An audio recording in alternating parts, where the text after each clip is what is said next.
Magnetism. Magnetism, very ancient topic it is. Word magnetism is derived from the word magnesia. Asia minor में एक place है, एक गांव है, एक कस्बा है, उसका नाम था मैग्नेशिया। मैग्नेशिया में एक चरवाहा रहता था जो भेड़ों को चराता था। भेड़ों को चराने वाला उसका नाम था मैग्नस। वो भेड़ों को चराते चराते चराते पहाड़ियों पर ले जाता था। तो जो लोग ज्यादा चलते हैं, मूव करते हैं, उनके शूज के जो सोल होते हैं वो बहुत जल्दी घिस जाते हैं। तो वो लोग क्या करते हैं, अपने शूज के सोल पर लोहे का एक नाल लगा लेते हैं, एक यू शेप का, इस टाइप का एक आयरन का बना हुआ एक नाल लगा लेते हैं। तो पूरा लोड इसी पे पड़ता है। जैसे आपने कई बार देखा होगा हॉर्स के जो हॉर्स शू मैग्नेट का नाम सुना होगा आपने। नाल चुंबक इसको हिंदी में बोलते हैं, क्योंकि घोड़ा ज्यादा दौड़ता है तो उसको जूते तो पहना नहीं सकते, है ना। तो क्या करते हैं, उसकी जो एड़ी होती है उसी में एक लोहे की एक रॉड इस टाइप की यू शेप की ठोक देते हैं, ताकि वो जब बहुत चलता है तो उसको कोई ज्यादा प्रॉब्लम नहीं आती है। सो वैसे ही जो गडेरिए होते हैं जो ज्यादा मूव करते हैं, उनके भी पैर में, शूज में इस तरह से लोहा लगा लेते थे वो लोग, ताकि ज्यादा घिसेगा नहीं, बहुत लॉन्ग लाइफ चलता रहेगा चलता रहेगा चलता रहेगा। तो वो एक बार पहाड़ी पे चढ़ गया तो उसने देखा कि चढ़ाते चढ़ाते एक पहाड़ी पे उसका पैर जो है, ऐसा लगा उसको कि किसी ने पैर जमीन में पकड़ लिया उसको। वो जोर जोर से चिल्लाने लगा, भूत भूत बचाओ बचाओ बचाओ करके। लोग आए उसको बचाने के लिए, तो उसको खींच करके उसने उसको निकाला। तो उसको ये एक्सपीरियंस हुआ कि इस पहाड़ी में जरूर कुछ ना कुछ ऐसा है जो कि मेरे शूज को अपनी तरफ खींचता है, अट्रैक्शन का फोर्स लगता है इसमें। ये सब उस समय हुआ। ये उस समय तो ये जो पहाड़ी देखी गई, जो एक टेकरी थी थोड़ी सी गांव के पास में, उसमें मैग्नेटाइट ओर मिलता था। मैग्नेटाइट इज व्हाट लिखा हुआ यहां पे, मैग्नेटाइट और it is called black iron oxide Fe3O4। वो उसमें वहां पे मिलता था। तो this ore was named as magnetite. गांव का नाम मैग्नेशिया, गडेरिया का नाम मैग्नस। तो ये मैग्नेटिज्म का ओरिजिन हुआ यहां से, इन सब बातों से। बाद में लोगों ने देखा कि ये जो ओर है, it has got the property to align in a particular north south direction. इस ओर को यदि हम फ्रीली सस्पेंड कर देते हैं बाय यूजिंग सम थ्रेड और सो, ये ऑलवेज नॉर्थ साउथ डायरेक्शन में ही रुक जाता है। It has got some directional property. तो मैग्नेटिज्म का जो ओरिजिन हुआ वो ऐसे ही हुआ। Magnetism, the word magnetism is derived from magnesia, a place in Asia minor where magnetite ore was found in plenty. Magnetite or black iron oxide Fe3O4. Later, Chinese called it as lodestone. It is leading stone. And discovered the directional property. बाद में उन्होंने देखा Chinese ने कि इसकी directional property होती है north south में स्टैंड करने की always. Greek is the origin of magnetism and electricity. Greek में सबसे पहले थैलस मिलिटस नाम के एक फिलोसोफर हुआ करते थे। It is about 600 year BC before Christ. Thales of Miletus 1600 year BC had some idea about electricity and magnetism.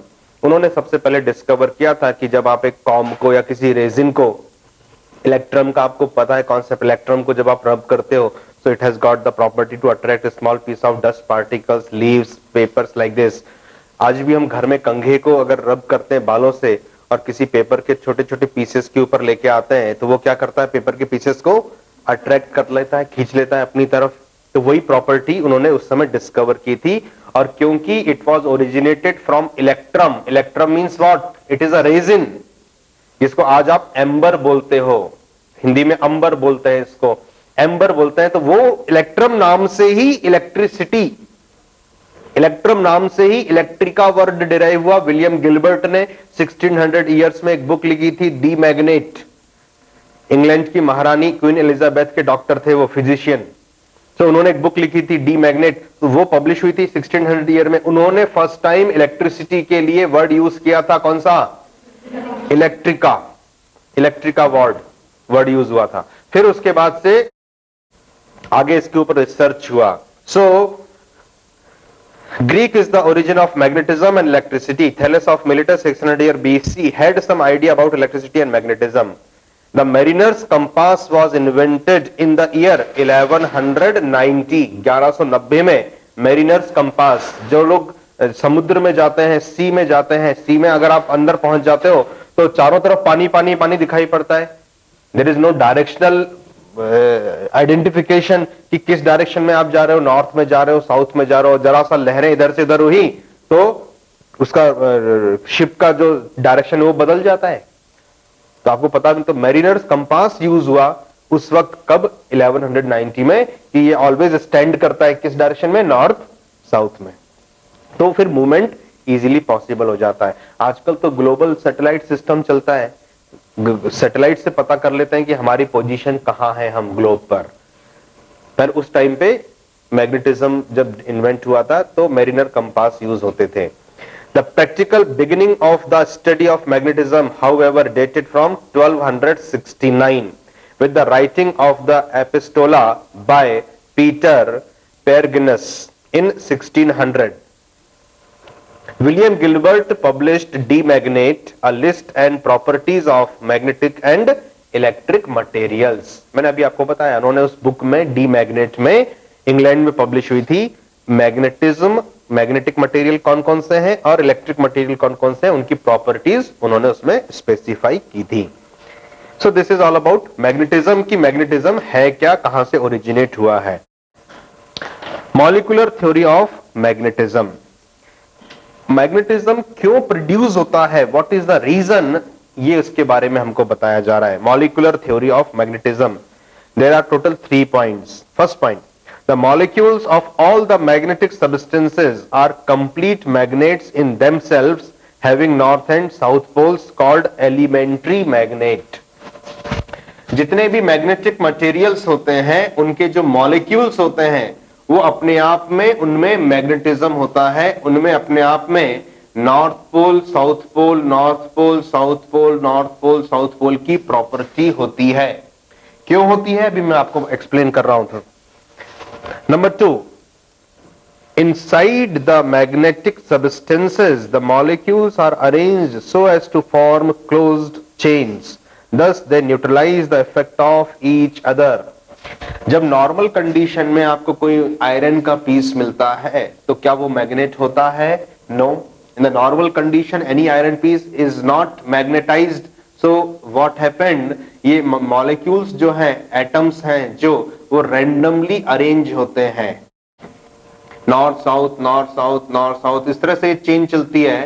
तो they neutralize the effect of each other. एक का नॉर्थ दूसरे के साउथ के सामने पड़ गया तो उसने उसका इफेक्ट कैंसिल कर दिया, साउथ ने नॉर्थ का, नॉर्थ ने साउथ का, इस तरह से इफेक्ट कैंसिल कर देते हैं। Third, when a magnetic substance is magnetised, the molecules are regularly arranged with their north poles pointing in one direction and south pole pointing in the opposite direction.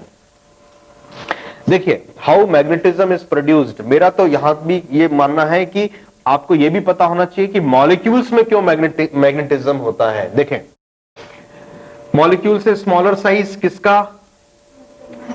Atom का। What is the meaning of atom? Atom is a Greek word. In the year 1808, John Dalton ने ये बोला था कि atom, इसका Greek में dictionary आप देखेंगे तो एटम का ग्रीक मीनिंग होता है नॉट डिविजिबल। एटम को तोड़ा नहीं जा सकता, इसलिए उन्होंने इसका नाम क्या रखा था? एटम। पर उनको यह पता नहीं था, जॉन डाल्टन को, इन द ईयर 1808 की एटम इज डिविजिबल।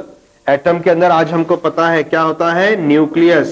न्यूक्लियस में प्रोटॉन्स हैं एंड न्यूट्रॉन्स हैं, and electrons are revolving round the nucleus in elliptical orbit in different plane. Nucleus के चारों तरफ इलेक्ट्रॉन्स रिवॉल्व करते हैं with very high velocity in different orbit, orbit number 1, orbit number 2, orbit number 3, जिसको आप बोलते हैं n is equal to 1, n is equal to 2, n is equal to 3, 4, 5, 6, 7, 8 and so on up to infinity orbits can go up. हर orbit में कितने electrons होते हैं इसका भी एक रूल होता है। मोटे तौर पे आप देखेंगे तो 2n square, 2, 8, 18 and so on. हमको यह भी मालूम है 1820 में चार्ल्स ओरस्टेड ने यह बोला था कि whenever charge moves, whenever current flows, it produces magnetic field. What is electron? Electron is fast moving charge. तो जब एक इलेक्ट्रॉन अपने ऑर्बिट में मूव करेगा, so this orbit is acting as current carrying loop. This orbit is acting as current carrying loop. Current carrying coil आपने पढ़ा हुआ है कि अगर एक कॉइल में करंट फ्लो करते हैं, if a wire is taken and it is wound in the form of circular coil, current is allowed is I, number of turns are n. तो बीच में सेंटर पर कितनी मैग्नेटिक फील्ड क्रिएट होती है?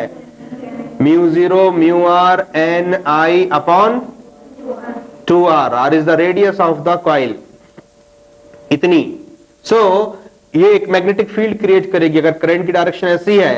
This is the direction of current. So right hand thumb rule से आप बता सकते हैं what is the direction of magnetic field. If this is the direction of current, then crossword here this is the going perpendicular inside is the direction of magnetic field and at the center this is the magnetic field. कहने का मतलब सिर्फ इतना कि अगर एक coil में एक चार्ज कंडक्टर आपने ऐसे रखा हुआ है तो ये जब चार्ज सर्कुलेट होगा, मूव करेगा, तो it is acting as current carrying conductor. It will produce its own magnetic field. You can find out the direction of magnetic field. This is the direction of current. So इस तरह से जैसे यहां से जा रही करंट अंदर की तरफ जाता हुआ यहां से ऐसा इस ऑर्बिट के कारण से, अगर मान लो पॉजिटिव चार्ज का आप डायरेक्शन इलेक्ट्रॉन ऐसे मूव कर रहे हैं, so equivalent positive charge is moving in this direction, opposite मानते हैं ना, सो इससे आप राइट हैंड से बता सकते हो this is the direction of this magnetic field से B1.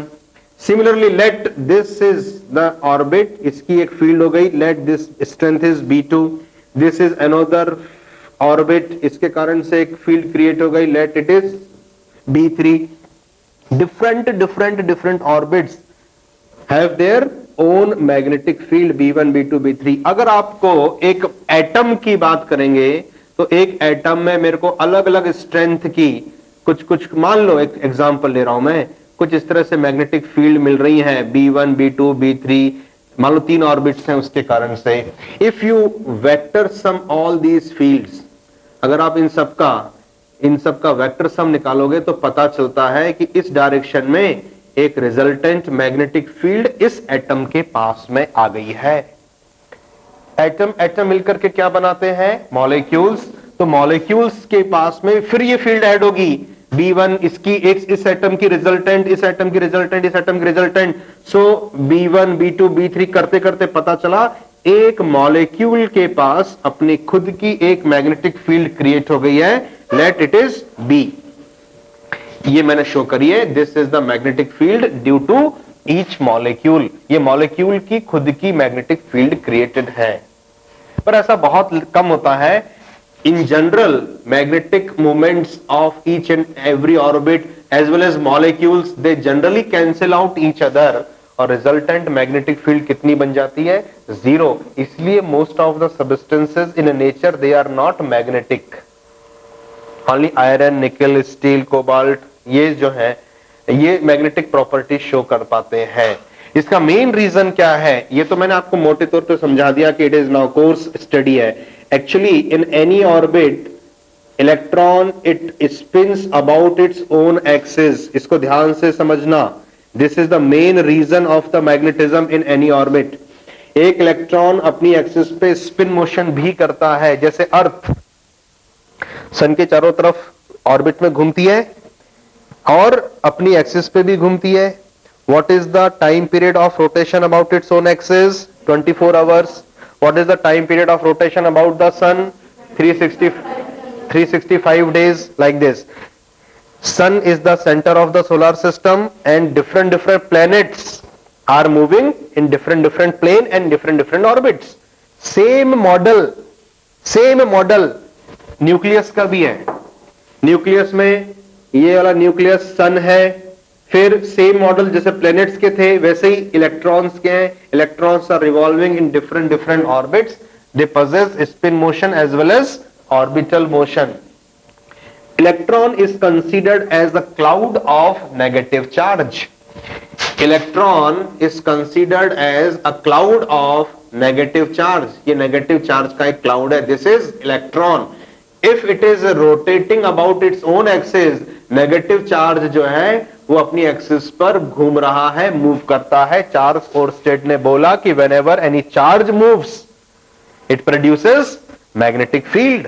So spin motion of the electron also produces magnetic field, strong magnetic field. इसकी मैग्नेटिक फील्ड अगर इस ऑर्बिट में if second electron is present, आपको मालूम है एक क्लॉकवाइज घूमता है, एक एंटी क्लॉकवाइज घूमता है, एक का रोटेशन प्लस हाफ लेते हैं, केमिस्ट्री में याद है, एक का रोटेशन माइनस हाफ लिया जाता है।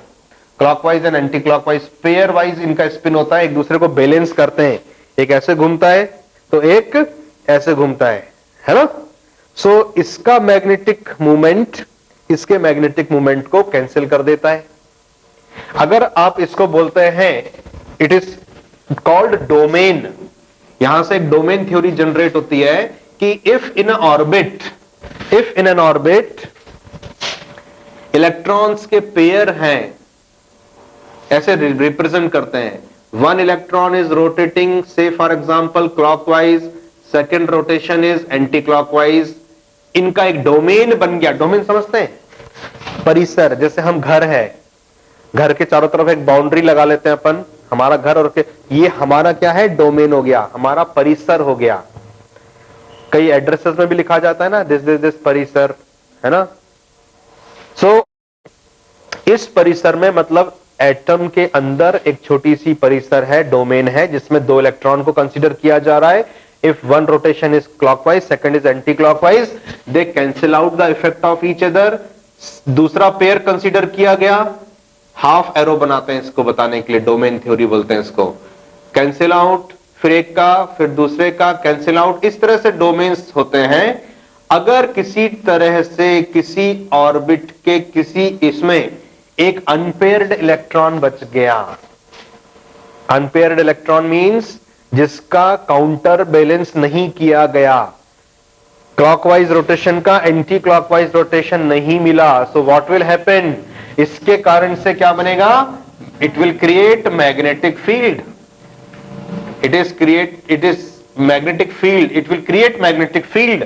सो इस एटम के पास एक पर्टिकुलर ऑर्बिट की एक मैग्नेटिक फील्ड होगी, दूसरे एटम की मैग्नेटिक फील्ड होगी, तीसरे की होगी, वो सब मिलकर के क्या करेंगे, मॉलिक्यूल बनाएंगे, मॉलिक्यूल के पास मैग्नेटिक फील्ड होगी। नॉर्मल कंडीशन में जमीन में पड़ा हुआ एक आयरन का पीस आपको मिला, गॉट सम पीस, आपने उठा के देखा, उसको देखा तो उसमें मैग्नेटिज्म नहीं था। क्यों मैग्नेटिज्म नहीं था? Because different molecules, they are arranged in different direction and they are cancelling out the effect of each other. इस तरह से एक दूसरे का इफेक्ट कैंसिल कर रहे हैं और रिजल्टेंट मैग्नेटिक फील्ड इज क्या, जीरो। तो ये एक नॉर्मल कंडीशन का आयरन पीस आपको मिल गया विदाउट एनी मैग्नेटिज्म। फिर आपने क्या किया, एक स्ट्रॉन्ग मैग्नेटिक फील्ड इसके ऊपर डाली, स्ट्रॉन्ग मैग्नेटिक फील्ड डाल करके now you are arranging these molecules. आपने स्ट्रॉन्ग मैग्नेटिक फील्ड डाली, मान लीजिए इस तरह से, this is the direction of magnetic field, हमने ऊपर से बाहर से लगाई है एक स्ट्रॉन्ग मैग्नेटिक फील्ड।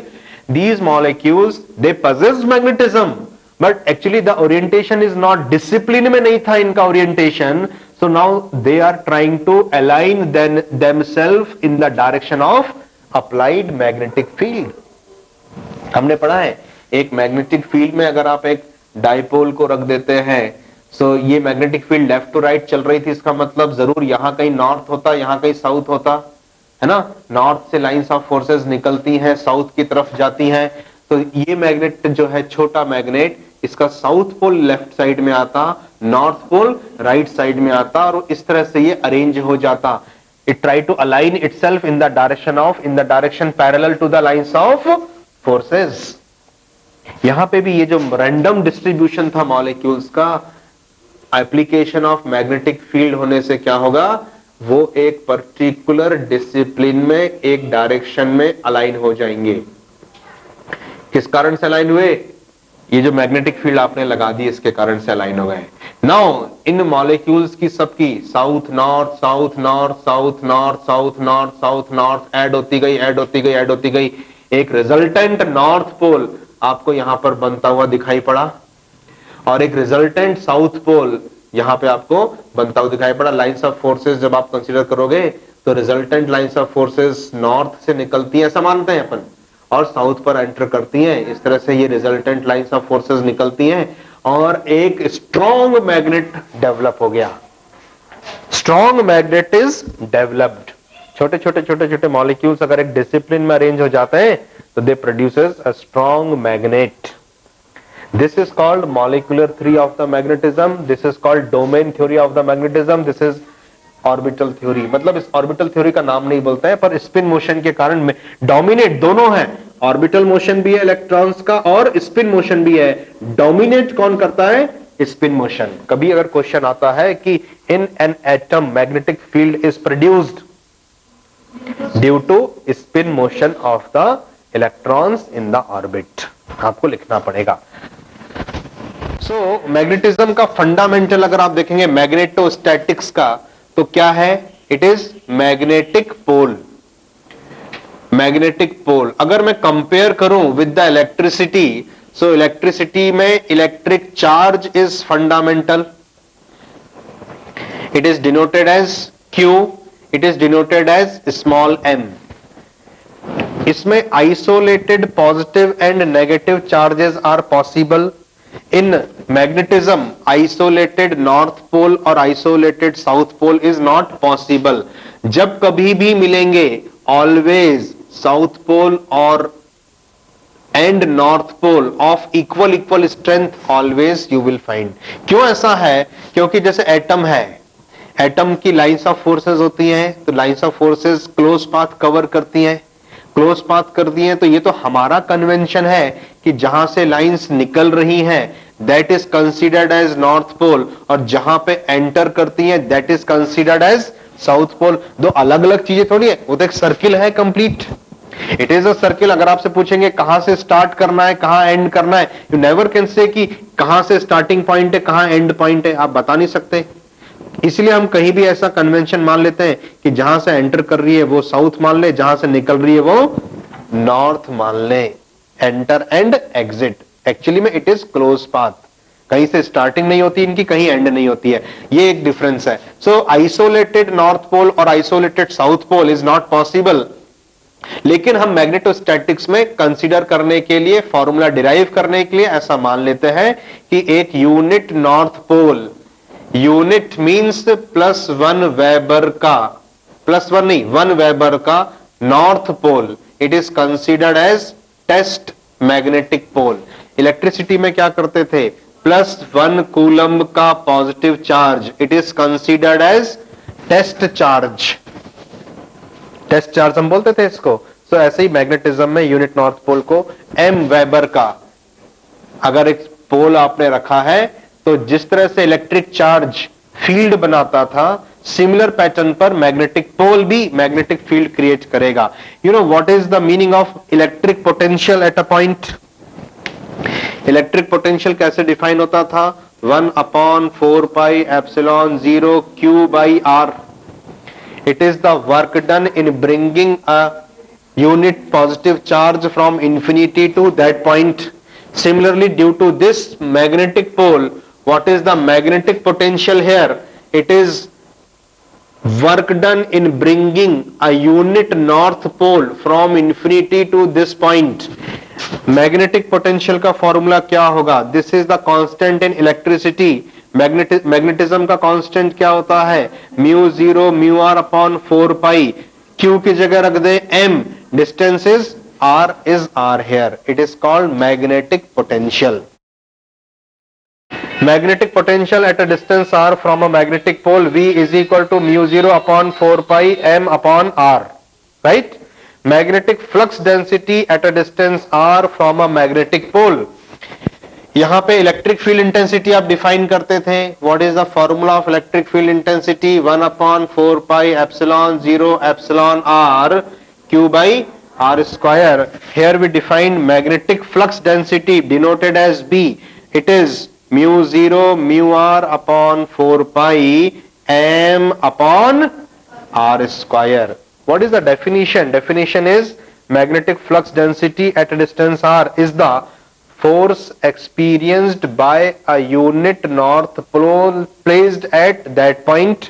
मैग्नेटिज्म में एक दूसरी डेफिनेशन भी होती है इसकी. It is also defined as magnetic flux passing through unit area. Magnetic flux density बोलते हैं इसको, और इसको मैग्नेटिक इंडक्शन भी बोलते हैं. Mu 0 upon 4 pi m upon r square. Next is intensity of magnetization. Important. Intensity of magnetization is what? एक magnet को आपने जब देखा तो कितना अच्छा, कितना पावरफुल, कितना स्ट्रॉन्ग मैग्नेट है, ये आप कैसे पता करेंगे? इंटेंसिटी ऑफ मैग्नेटाइजेशन से. One volume of the magnet is taken, south pole, north pole, and this is the magnet. Okay, lines of forces are emitted out from here. ये निकल रही है. इसका क्रॉस सेक्शनल एरिया कितना है? A है, right? इसकी पोल स्ट्रेंथ कितनी है? M है. What is it? पूरे एरिया में, A एरिया में, in area A, M pole strength is developed. Unit में M upon A is developed. This is called I. It is pole strength produced per unit area in a magnet.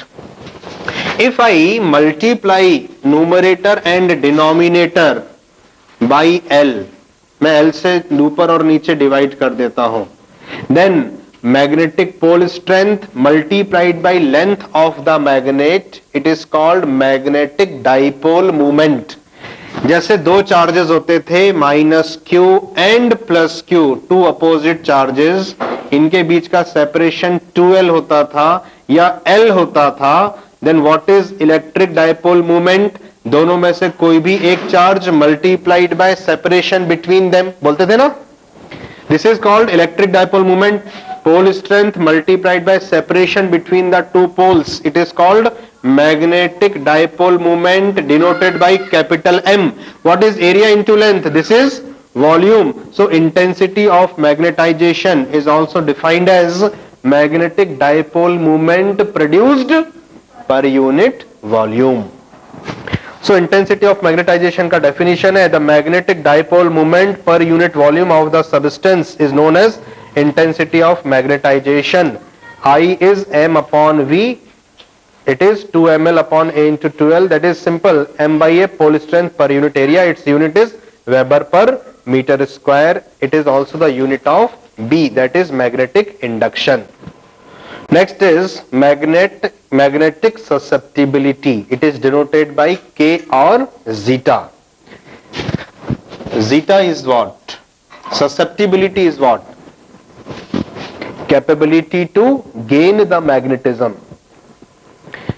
एक class में खूब सारे students बैठे हुए हैं, teacher उनको explain कर रहे हैं, समझा रहे हैं कॉन्सेप्ट्स. टीचर क्या है? Try to magnetise.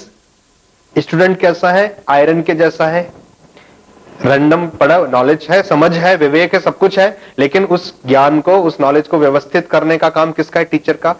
Teacher is magnetizing field. Student is like iron. एक ही फील्ड इतने सारे आयरन पीसेस के ऊपर लग रही है. एक ही टीचर इतने सारे स्टूडेंट्स को पढ़ा रहे, सेम माहौल में, सेम टाइम में, एवरीथिंग इज आइडेंटिकल, पर फिर भी कुछ स्टूडेंट्स को बहुत अच्छे से समझ में आ जाता है, कुछ को बहुत कम समझ में आता है, कुछ को बिल्कुल समझ में नहीं आता है ना Neha? What is the difference? Difference is in susceptibility. The capability to gain the magnetism, the ability to gain the magnetism. Her student की कैपेबिलिटी होती है कि वो कितना उस सब्जेक्ट को, कितना उस नॉलेज को गेन कर पाता है, ये स्टूडेंट के ऊपर डिपेंड करता है. सिमिलरली मैग्नेटिक मटेरियल की भी एक एबिलिटी होती है, that is called susceptibility. Ability of a substance to take up magnetization when placed in a magnetic field.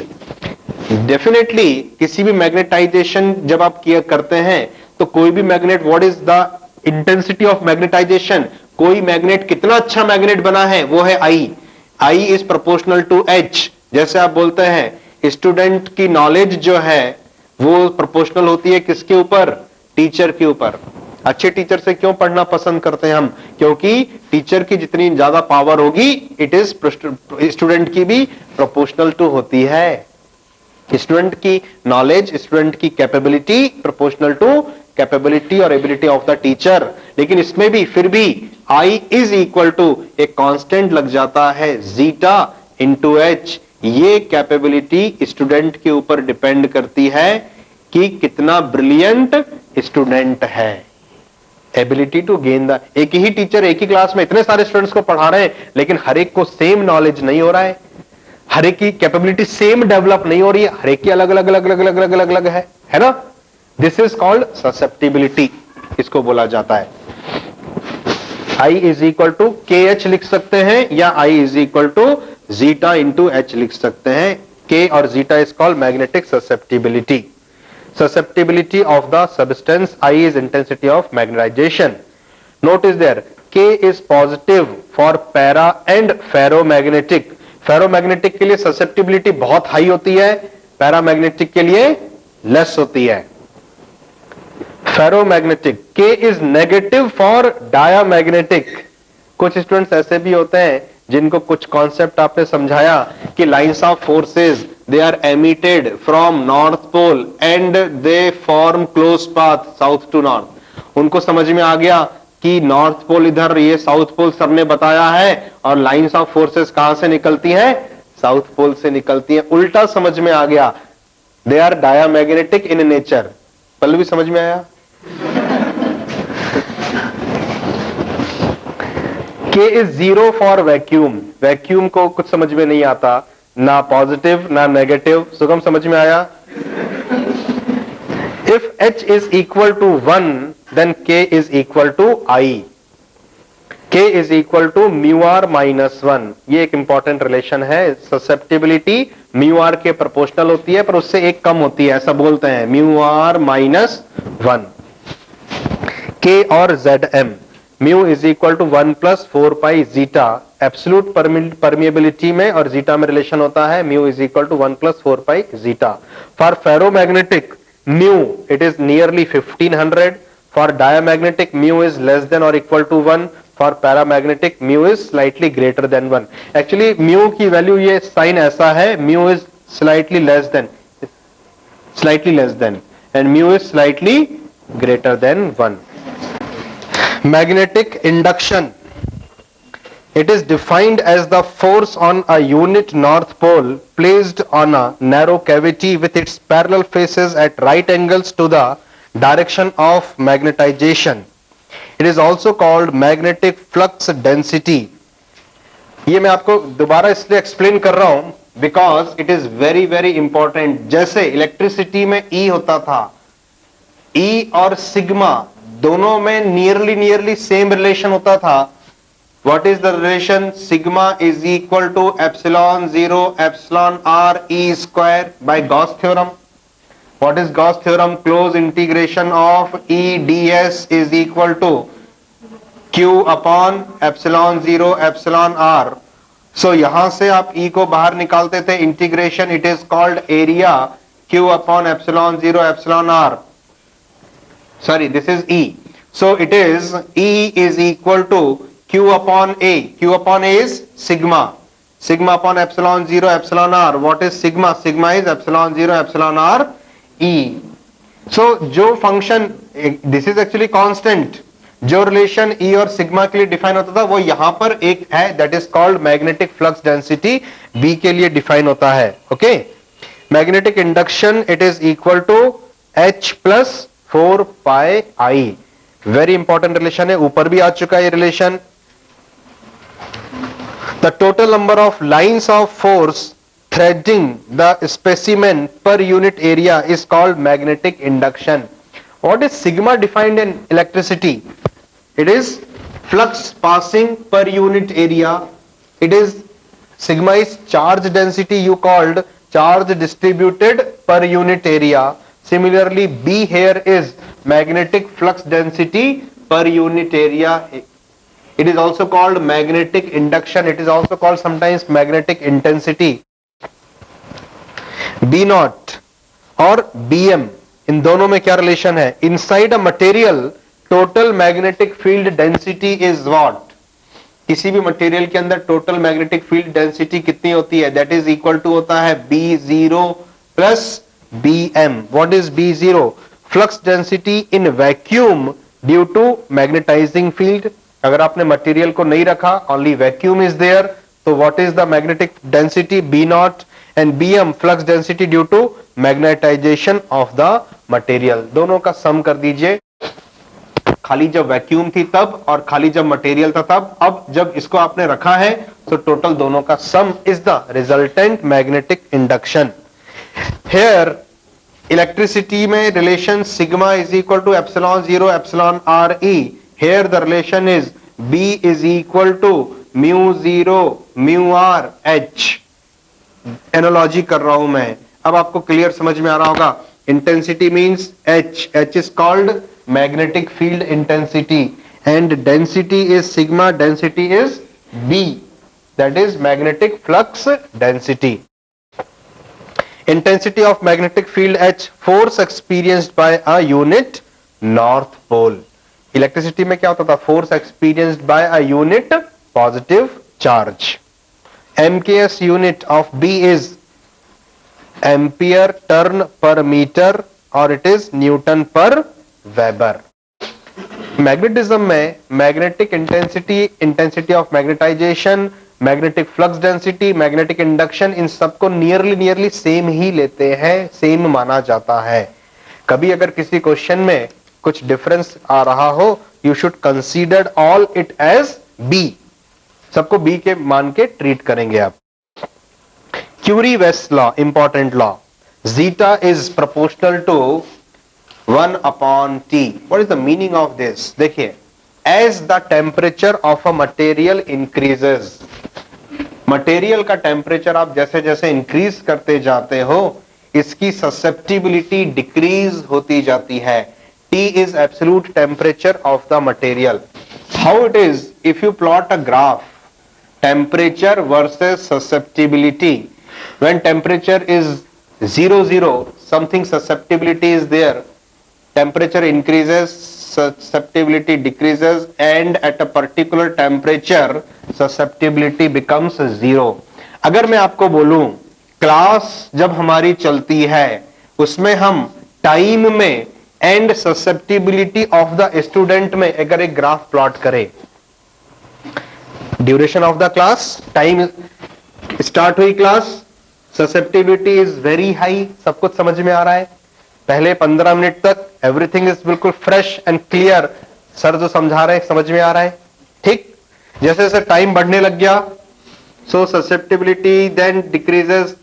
1 घंटे के बाद आपने देखा ससेप्टिबिलिटी डिक्रीजेस, 2 घंटे के बाद देखा और डिक्रीजेस, 3, 4, 5 घंटे की हमारी क्लास हो गई, ससेप्टिबिलिटी बिकम्स 0। फिर तो देखते हैं कि कब क्लास खत्म हो, सर कब छोड़ने वाले हैं, कुछ समझ में ही नहीं आ रहा। आता है? नहीं आता है। तो T means time, T means temperature, time versus susceptibility of the student का भी ग्राफ ऐसा ही आता है। जैसे जैसे ड्यूरेशन ऑफ क्लास बढ़ता जाता है, ससेप्टिबिलिटी बन जाती है, comes down to 0। Ferromagnetic material becomes paramagnetic. थोड़ा थोड़ा आ रहा है समझ में, ये पता चल रहा है कि मैग्नेटिज्म का चैप्टर चल रहा है। फेरो वेरो की बात कर रहे हैं सर, कुछ पैरामैग्नेटिज्म डायमैग्नेटिज्म की बात हो रही है, मैग्नेटिज्म चल रहा है, ये तो पक्का है। सो इस टेम्परेचर को यहां पे बोला जाता है क्यूरी टेम्परेचर, द टेम्परेचर, ये ऐसा क्यों होता है? What is the reason? Reason is all the molecules are arranged in a disciplined fashion. आपको मालूम था मैग्नेटिज्म कैसे प्रोड्यूस होता था? जब सारे मॉलिक्यूल्स एक पर्टिकुलर डायरेक्शन में अरेंज होते थे। When temperature increases, आपने एक फ्लेम या एक बर्नर इसके ऊपर लगा दिया, temperature increases, this molecule possess now high energy, high energy पर आ जाएगा, तो ये निश्चित रूप से डिसिप्लिन में रहना पसंद नहीं करेगा। और ये मॉलिक्यूल हाई एनर्जी पर आ गया, ये मॉलिक्यूल हाई एनर्जी पर आ गया, ये मॉलिक्यूल हाई एनर्जी पर आ गया, ये हाई एनर्जी पर आ गया। Now they are trying to move randomly. Parade में एक कमांडर होता है, कमांडर आराम से चलता फिरता रहता है, लोगों को इंस्ट्रक्शंस देता फिरता है, ठीक से खड़े हो, ये करो, वो करो, स्टैंड अटेंशन, है ना, stand at ease, like this. आपने एक ट्रूप में 10 लोगों को कमांडर बना दिया, एनर्जी हाई हो गई ना उसकी दूसरे मॉलिक्यूल्स के कंपैरिजन में। सो व्हाट हैपेंड? डिसिप्लिन चेंज हो गया। अब उतना ट्रूप आपका पर्टिकुलर डिसिप्लिन में नहीं चल रहा है। आपने पूरे हर सोल्जर को एक कमांडर का एक वो दे दिया, दर्जा दे दिया। So what will happen? Nobody is taking part in parade. अरे मैं तो कमांडर हूं, मैं क्यों परेड करूं? तुम करो, तुम करो, तुम करो, तुम करो। So what happened? जब तक एनर्जी लेस थी, they are arranged in a particular direction, particular fashion, creating magnetism. जैसे जैसे टेम्परेचर बढ़ने लगता है, इनके पास वैसे ज्यादा एनर्जी आती जा रही है, आती जा रही है। They try to move random, they try to orient themselves in random direction. This loses the magnetic property to retain the magnetism of the material. एक पर्टिकुलर टेम्परेचर पर magnetism susceptibility become zero. This temperature is called Curie temperature. So relation is zeta is inversely proportional to T or zeta is equal to C upon T. C is called Curie constant, इसको बोला जाता है Curie constant। जैसे for example iron के लिए Curie temperature is 778 degree centigrade. If you increase the temperature up to 778 degree, iron can not retain its magnetism. फिर आप उसको ठंडा कर दे, रॉ आयरन फॉर्म में मिलेगा, मैग्नेटिक प्रॉपर्टी शो वो नहीं करेगा। फिर से आपको नए सिरे से उसको मैग्नेटाइज करना पड़ेगा। For cobalt Curie temperature is 1150 degree centigrade, nickel iron alloy 70 degree centigrade, for nickel 400, परमोलॉय 550, iron 770, thermoly 10 degree, Fe2O3 620, gadolinium 44 degree is the what? Curie temperature. Resistance, reluctance L upon mu 0A. For a conductor, if you try to flow current through the conductor, यदि आप conductor में current flow करने की कोशिश करते हैं, so the property of the conductor which is called resistance try to oppose the flow of current। resistance का काम क्या होता है? करंट फ्लो होने का अपोज करना। what is the formula? R is equal to rho L by A, this is the formula। similarly for a magnetic material, अगर एक मैग्नेटिक मटेरियल आपने लिया है, the flux try to set up in this magnetic material. जब आप इसको magnetise करोगे, सो ये मैग्नेटाइज होने के अपोज करेगा। ये नहीं चाहेगा कि मैं मैग्नेटाइज इजीली हो जाऊं। It will produce some obstacle, some prevention by nature. This is called reluctance here, इसको बोला जाता है reluctance. Reluctance is the magnetic property of the material by virtue of which it opposes the set up of magnetic flux into it. Its value is L upon mu 0 mu r A। अगर आपने relative permeability ली है, it is mu r, length area। देखिए relation तो वही है, resistance is proportional to length, inversely proportional to area, reluctance is proportional to length, inversely proportional to area, and it is constant is 1 upon mu 0 mu r। Mu r is the measure of quality of the magnetic material. More is the mu r, good quality magnetic material it is. मैंने आपको बताया था mu R air के लिए 1 के लगभग होता है, नियरली 1, आयरन के लिए 1500 और एक आजकल अलॉय बन गए हैं उनके लिए म्यू आर की वैल्यू 10,000 तक जाती है. More is the mu r, more good quality magnetic material is. The zeta of diamagnetic is independent to temperature.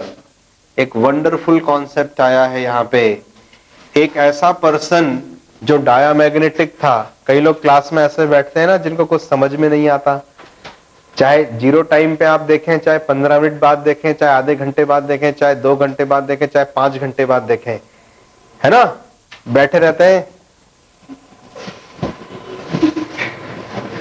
मेरे को लगता है कि इनको बहुत अच्छे से समझ में आ रहा है इसलिए हाथ हिला रहे हैं, लेकिन इनिशियली भी समझ में नहीं आता है.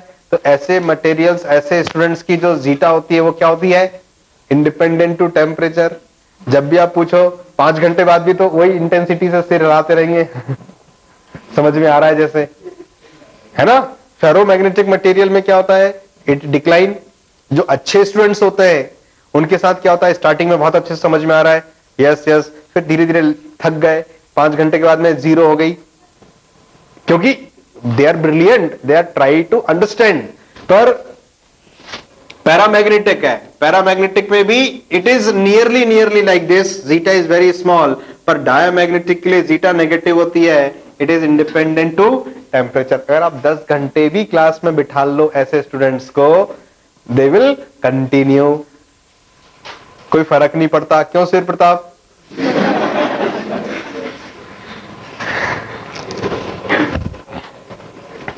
At and above Curie temperature, ferromagnetic substances change into paramagnetic substances. Ferromagnetic substances Curie temperature से above temperature पर क्या किस में कन्वर्ट हो जाते हैं, पैरामैग्नेटिक में. मतलब बहुत हल्का सा मैग्नेटिज्म उनके अंदर रह जाता है. इस लाइन को इंपॉर्टेंट का मार्क करिए, it is important. Magnetic lines of forces से magnet is produced. North pole से लाइंस ऑफ फोर्सेस एमिट होती हैं और साउथ पोल पे जाती हैं. ये इमेजिनरी लाइंस होती हैं. ऐसा माना जाता है कि इनके कारण से मैग्नेटिक फील्ड क्रिएट होती है.